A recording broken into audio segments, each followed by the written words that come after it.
Hello everyone. A silent but devastating financial war has just concluded, and the results are terrifying. We are looking at the largest wealth transfer in modern history, not from one country to another country, but from the pockets of common citizen into the algorithms of high-frequency trading firms. On one side, we have 9.6 million retail traders fueled by cheap internet, gamified trading apps, and the dream of financial freedom.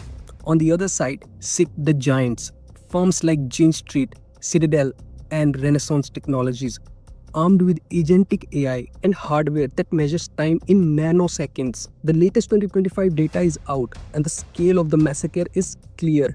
Retail traders lost a staggering 1.5 lakh crore in the derivative market this year alone, while 93% of individual traders saw their capital evaporate. A single firm, Jane Street, reportedly clear over 36,000 crore in profits. The question we must ask today are, why is the average Joe failing so consistently? What superpowers do these institutions possess that we don't? And most importantly, as the student of money, how can you avoid being part of the next 1 lakh crore exit liquidity? To understand this war, we have to look at the numbers. In 2022, there were roughly 4.2 million F&O traders. By late 2025, that number exploded by over 120%, more than doubled to 9.6 million. But here is the catch. While participants went up, the survival went down. Here are 3 points. The 93% rule. 9 out of 10 traders lost money. The average hit. The average loss per retail trader has spiked to 1,10,069 rupees. The profit illusion. Only 1% of retail trader manages to earn more than a standard bank fixed deposit. If you think you're losing because you read the chart wrong, you are missing the big picture. In 2025, the house, meaning the government and the broker, is the only guaranteed profits. Transaction cost, STT, and the brokerage that account are nearly 25% of the total retail loss. You can't just fight in the markets. You are fighting a fraction cost that eats your capital before the trade even turned green.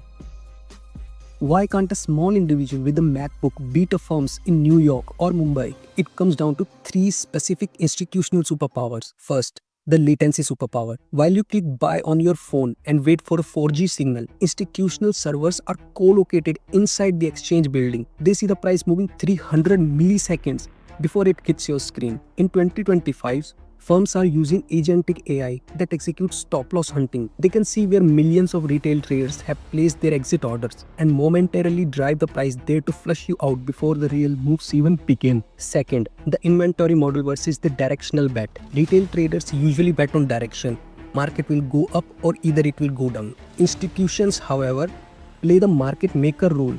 They don't care if the market goes up or down. They profit from the spread and the volatility. As we saw in the recent Jane Street versus Millennium legal battle, these firms have proprietary black box strategies that allows them to hedge perfectly, making them immune to the crashes that wipes you out. Third, the regulatory moat. Much like how Amazon uses FDI rules to its advantage, institutions leverage the complexity of the 2025 tax code. New SEBI regulations in late 2025 have increased the lot sizes for F&O, effectively pricing out the small traders and leaving the playground to the big player who have the capital to absorb the new margin requirements. This isn't just about maths anymore, it's about life and psychology. Why are 96 lakh people still playing a game where the odds are worse than a casino? It's the GDP paradox. In 2025, while the stock market indices hit record high, the real world cost of living has outpaced wage growth. People are trading not because they are greedy, but because they are desperate. They see trading as the only escape velocity from inflation. But the hard truth of 2025 is this: trading is no longer a skill-based game for humans. It's a resource-based game for machines. When you treat market like a lottery, you become the liquidity that pays for an institutional trader's private jet.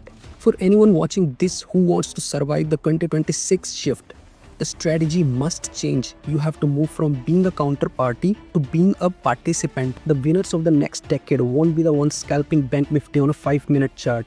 The winners will be those who pivot to value-based investing, index compounding, or niche assets where the algorithms haven't yet taken over. If you want to deep dive in this topic, I have prepared 3 resources in the description of this video. You can check out by clicking in the description. And in last, I want to say the market is a tool to transfer money from the impatient to the patient. Don't let your capital be the fuel for someone else's algorithm. And if you find these figures eye-opening, Like the video to help the algorithm reach more traders, and subscribe for more deep dive case study on the interaction of money and life. Thanks for watching. I'll see you in the next video. Till then, stay solvent.